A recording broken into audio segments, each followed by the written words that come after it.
right after this. And there's going to be a serious thing from Anna again.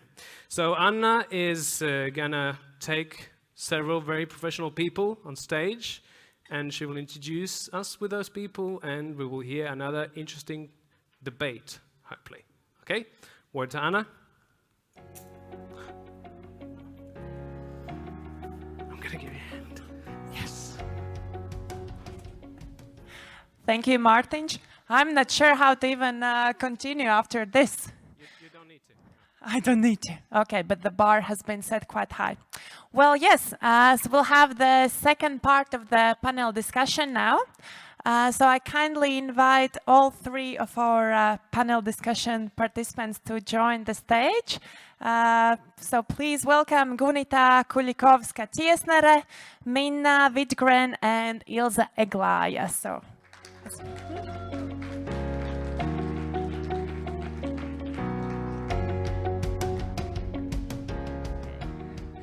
So we're still missing Gunita. Is Gunita joining us? Later, probably. Okay. Technical break, that's also okay. But I think we can slowly already start. So ladies, do you both have the microphones? Yes, I can see you do. So get cozy, get ready for the questions. It's not going to be like an interrogation, but I might maybe surprise you with some extra questions if I'll have some, but we'll see how it's going to go. But yeah, a little bit of introduction. Maybe some of you have already met either Ilza or Minna during the project, but yeah, just to once more introduce who is sitting here. So we have Minna Widgren. She's a multi-professional entrepreneur with an experience in coaching, marketing, training, and also developing mobile applications. And to top that up, she's from Finland. So big applause for Minna for joining us here. My pleasure to be here. Beautiful. And we also have Ilza. Ilza Eglaja. She's the head of the board in Valmiera Development Agency of Latvia. So the big boss, I would say, in a way. Okay. So yeah, and I guess Gunita will join us a little bit later. So I guess we can start with a little bit of introduction. So maybe each of you can tell shortly about, maybe your connection with the business world, maybe shortly about yourself, if you think that something, what background does the rest of the people here need to know about you? So who would like to start? Yes, I will start. So I was just counting that I have 22 years experience in working life, so quite much, much than your age. So I've been working, and 15 years of those I've been entrepreneur. I've been working in big companies, small companies, private companies, public companies. So I think I have a wide range of experience about business world. Like you say, I've been doing coaching, mentoring. I was developing a mobile application, and right now I'm working in a field of coaching and mentoring, and I have a very interesting project about coaching and mentoring the teachers in Cambodia. Okay, that sounds really interesting. Thank you, Minna, for the introduction. I'll definitely have some questions later on. Oh, and we also have Gunita. So Gunita, please join us on the stage. Big applause also for Gunita.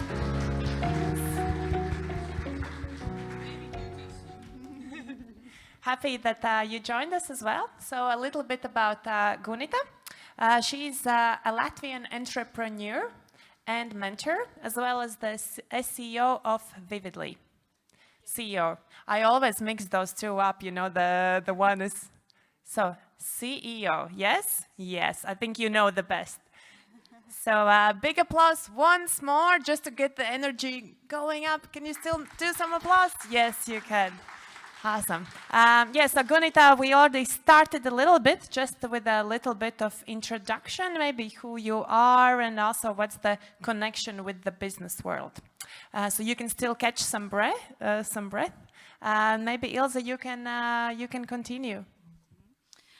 Minna calculated 22 years. I have something similar, and I have also established a company in my life, which is still up and running, and the company works with EdTech or educational technologies.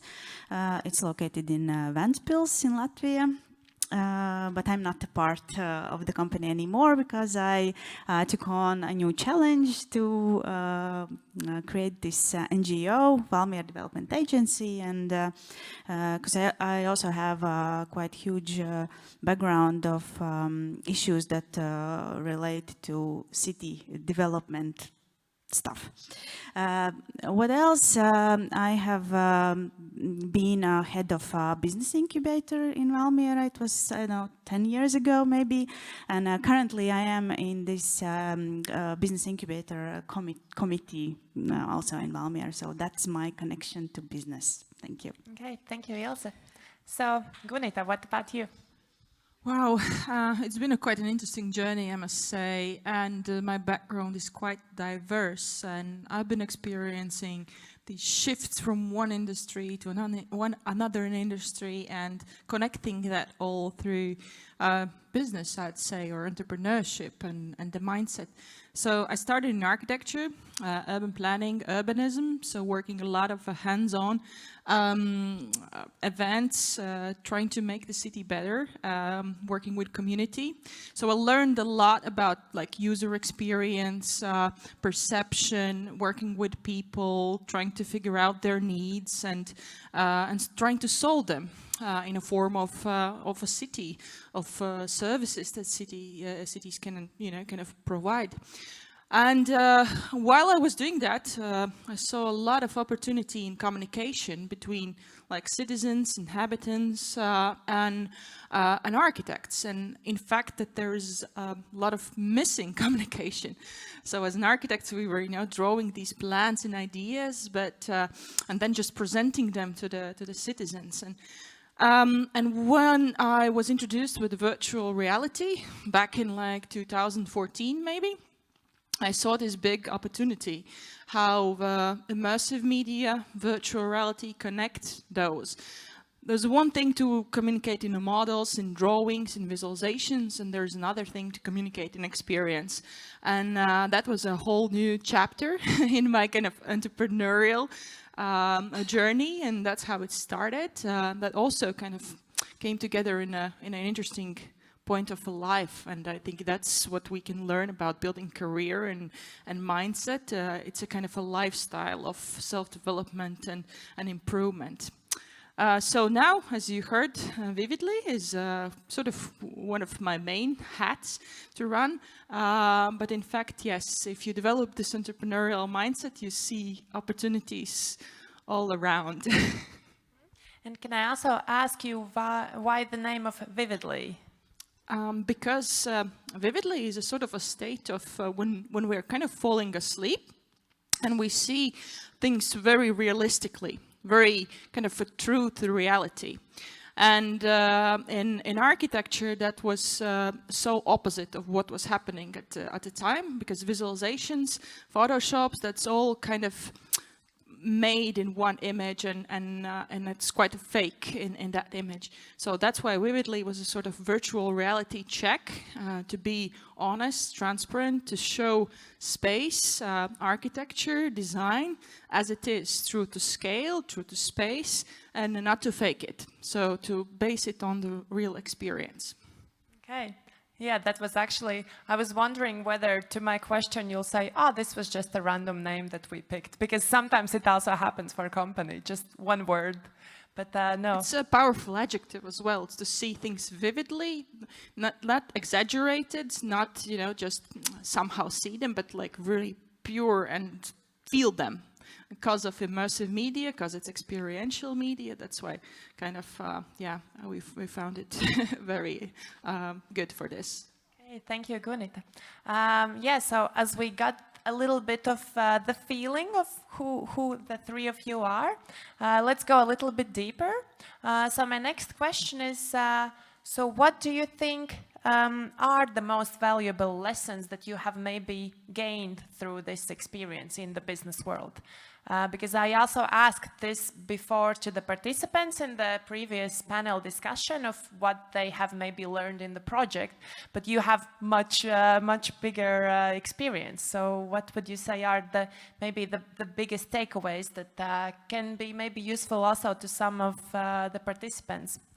Yeah, who feels like, yeah, sure, of course. Yes.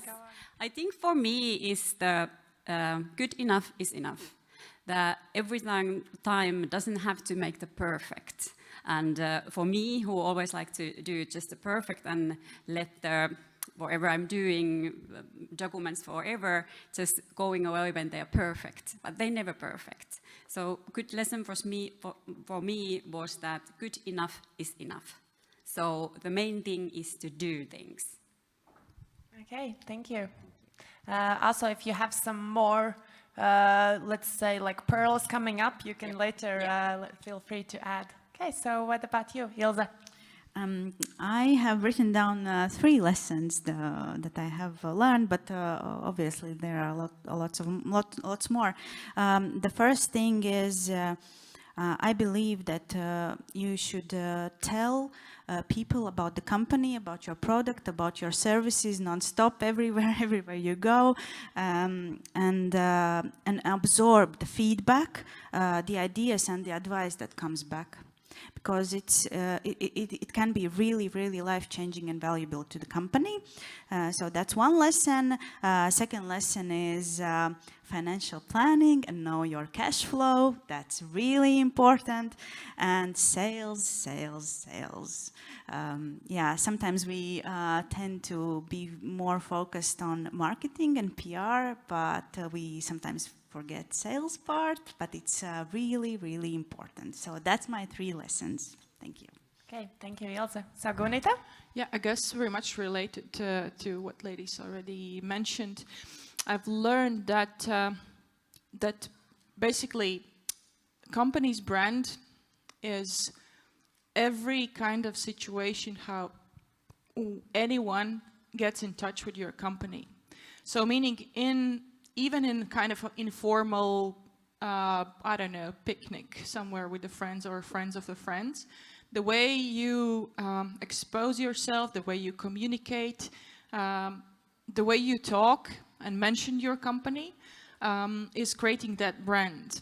And especially in early stage, very much the personal story, your own kind of learning curve, your own experience, your own values, basically core team's values, the founding team's values, are also company's values, and they should be somehow related. They usually are. It's just natural. Like the way you see the world is somehow how you want to create your company.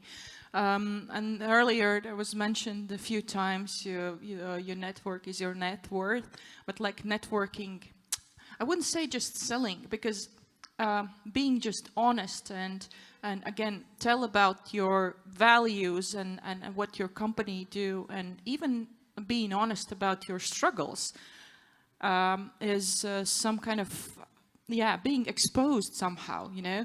That is usually attracts people, and again when you meet someone, to be able to formulate what you would need, you know, what is the next step that you would need, how can anyone help you, you know, once you meet them. And again, in every situation you meet friends of the friends, or you meet investors or investors of investors, or actually other fellow co-founders are a very good network for you to do the sales, the marketing, the everything about your company, because they're gonna take your service like amplifiers, you know, for your company. Thank you. So then we can also move on to the next question, which is also connected to what the three of you just said about the sales, marketing, and different skills. So what do you think are the most crucial skills that are really needed to succeed, like the core of it? Learning to learn. All the other skills you just accustom, and just get it, in the time. But being able to learn fast, to iterate, to be agile, core of the core. Do you have some maybe advice how to develop this skill, how to develop learning to learn? Trying to push yourself outside of your comfort zone again, to be cliche, but yeah, and for me it has always helped to look at it as an interesting challenge, because what can I lose? I mean, I can just only gain going out and learning to learn, and then once I see that purpose of it's actually fun to learn and to get to new skills, then that gets also as like kind of a personal interest. And you start to see it as your own motivation and kind of playground for personal development, not just that much of a focusing on this is the company and I'm so much, related to the company, but see it as your own, challenge. Okay, thank you. What about Minna? Yeah, I think the entrepreneurial skills, even though you are not an entrepreneurial, but if you work in a company, work like it's your own. So you do your stuff, nobody else has to come afterwards and do it. So like that you are good whatever you do. I think that's a very good skill. And I'm sure everyone won't be entrepreneurs here, but the skills you learn, you can use them in business life everywhere. I like this one so much, because also corporates and other companies are looking for this, they call it entrepreneurial skill. So kind of understood the idea. So you are within the company, within the corporation, but you still can iterate your ideas. You still can build businesses. Maybe we have heard about Draugiem LV Group, right? Who knows Draugiem Group? Raise a hand.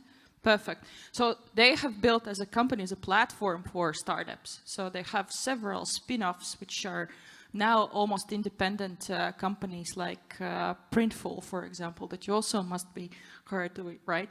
So this is also a very, very like kind of trend at the moment, because companies want to gain from their employees to become entrepreneurs, and that's your chance. You don't have to take all the risk of entrepreneurship, right? But you can work within a company's environment. Yeah. But so Minna, what would you say hides under this word entrepreneurial? Because everyone knows it, but at the same time, like at least I need to think a little bit, like what does it actually consist of? What do you think is the core of the entrepreneurial skills? I think the most important thing is to think your own brain and do things, not just that someone told you to do things, but see a bit further what you can do to make it to do your job. Mm-hmm. Okay, thank you. So Ilse, what's your my input. Yes, exactly. So I think we all in our life, we need a set of skills to go forward and to be successful. But with my experience, when I worked in my company and also working with the startups within the business incubator, my list is the following. I think the first skill is communication, networking, and listening. Listening skill is very, very important. You tell about you, or you tell about your, issues, problems, ideas, anything. And then you take a step back and listen. Some people don't do it, and I think they miss out. And the second thing would be always look for a solution. And if you don't have your own ideas, you have so many resources to look for solutions. When you get a problem, just take a step back again and, okay, this is the problem, but I need to find a solution. And you can always do that. The third thing to me is what Gunita already mentioned, stepping out of the comfort zone. This is so cliche, but it is so important. Just in the coffee break, one of the Valmiera Technical School students approached me, Nix, I think it was. I could feel, oh, hi Nix, I could feel that he was like so out of his comfort zone coming to us and speaking, but well done. And I know you, and if you have in future some questions, you know me now, and you can much more easily approach me and ask something. So always go out of your comfort zone. Yeah. Then other thing is, I think in business and nowadays it's digital skills is very, very important. I really like what Axel said, that he makes, I know he has made 100,000 sales, and they are just few people because they have optimized very successfully. So digitalization, automatization, optimization, that's very, very important. And the last but not least, of course, it's hard work and discipline. Business is not about just a business card or a nice email. It's actually hard work. So yeah, that would be my list. Thank you. I like to say something. The listening is so important. They say that if you speak, you're only repeating what you know. When you listen, you learn. Yeah, and there's another one coming to this, right? Asking questions. Because I have also passed a few stages here, like pitching your startup, because like constantly telling about your idea, right? As you said.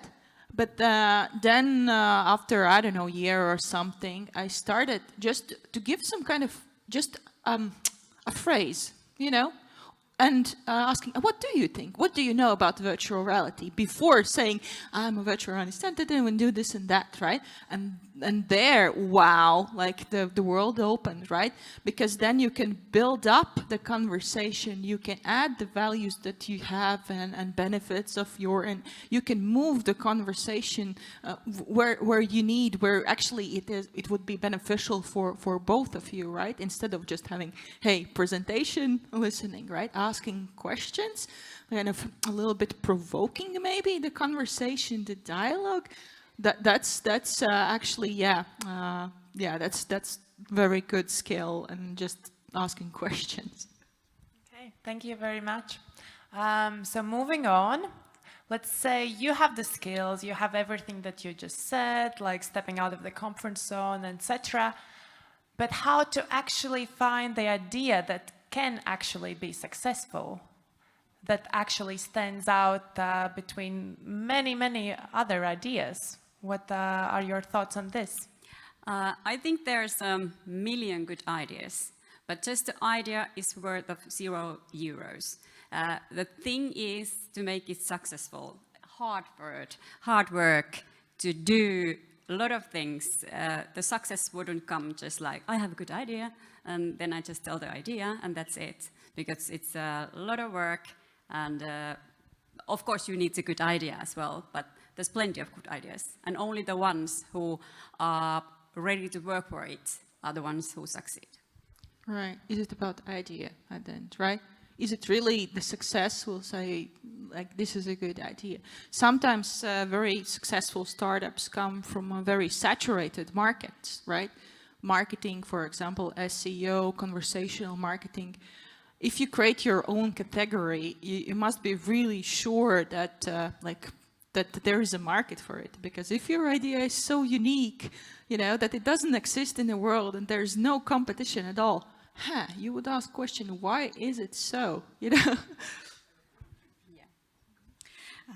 Yeah, to me, I believe that, you know, the feeling when you tell somebody, you know, you speak about something, and then you said, oh yeah, this is a really nice idea. Oh yeah, this is a really nice, I should write it down. And then 2 or 3 days pass, and then you think, I spoke with that person, I had this really great idea, but what was it?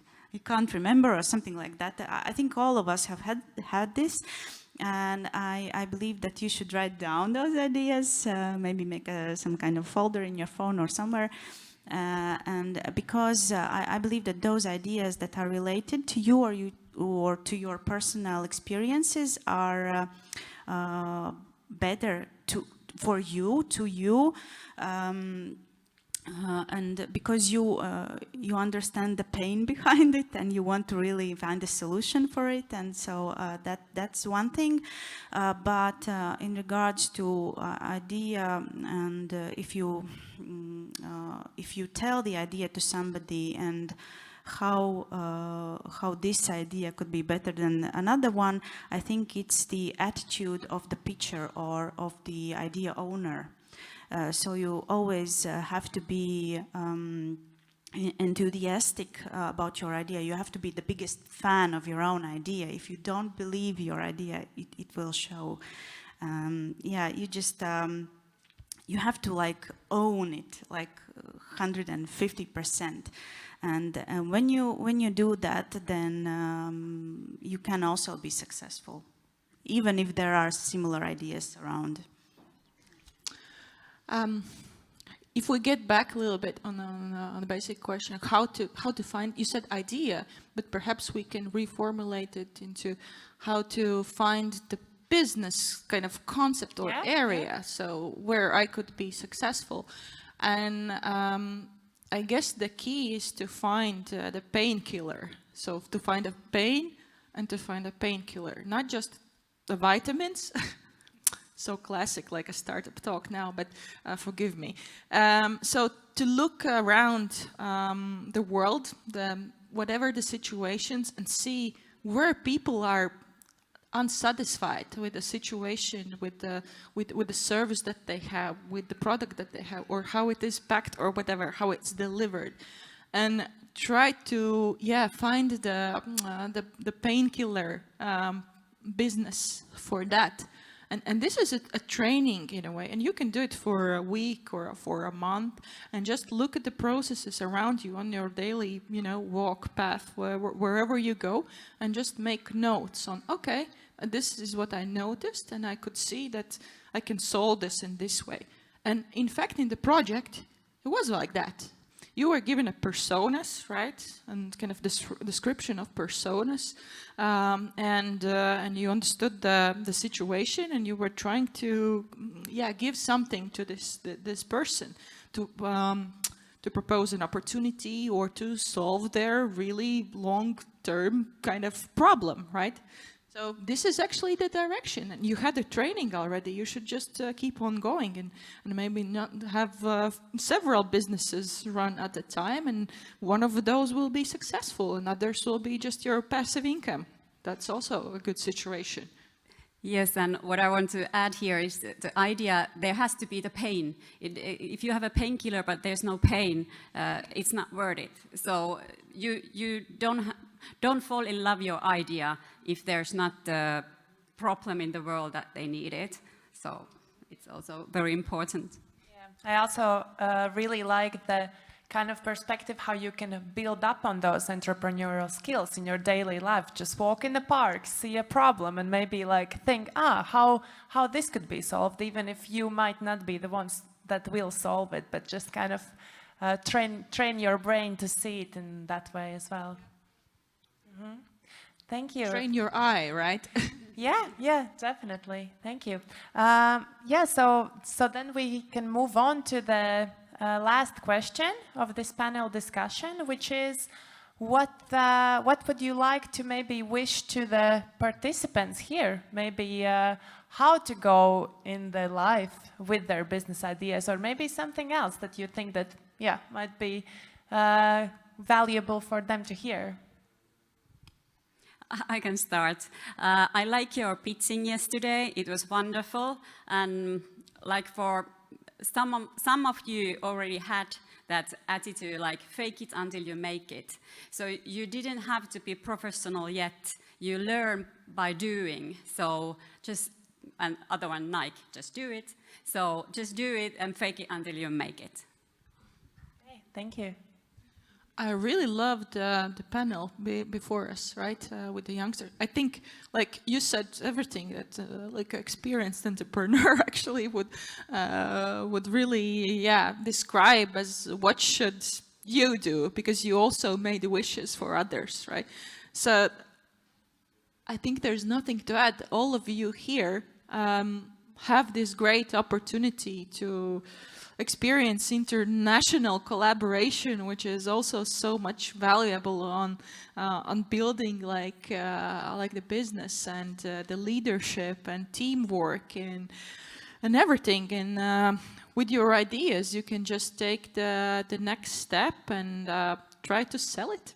You know, try to sell your product to someone in any way you can, and I think that's most important. And from there, once you get your first 50 euros, ready to grill, exactly, your motivation just skyrockets, and you're like, yeah, this is really like I'm gonna succeed. And this is the kind of the vibration that you need for success. That you get like goosebumps of, yeah, this business is gonna rock. The next will be just your experience and like any other entrepreneur. Thank you. I believe and I know that life is a series of choices, and I encourage you to always choose to do stuff, to try stuff. Not maybe anything that comes your way, but most of the good things, just take it on and try and make mistakes and learn and become better. But I also wanted to give you 2 techniques which I personally do. I don't know if my colleagues actually know that I do it, but I do it. The first one is in regards to this coming out of your comfort zone. I always, when I'm afraid of something, I always ask one question: what is the worst thing that can happen? And actually, most of the times I cannot come up with a good answer. So nothing bad can come out of that, nothing at all. And the other technique I have to actually show you. When I'm afraid, especially before coming up on stage, I usually find a place where there is a mirror. Today I also did it in the restroom, and I don't know where I got this technique. I think it was from the series Ally McBeal. Very old people know it. I think it was from there, I'm not sure. But there is this Superman technique. So you stand this way, maybe you all just, yeah, try it out. Let's try it. So legs apart, put your hands in front of you, make fists, and take your hands to your hips. Imagine that you have a cape and stand for 1 minute. And it works. Thank you. Thank you, Ilse. There's actually physiological explanation to that. So you can also raise your hands or do whatever that makes your blood kind of flow up and down. You can do push-ups if you want. But yeah, that everyone, they call them power positions, right? So maybe everyone can find it its own. Yeah. Well, thank you. Thank you so much for all your the input and the experience that you shared. It was definitely interesting for me to hear it out, and I hope that also for the participants. So can we make a big round of applause for the guests? Okay.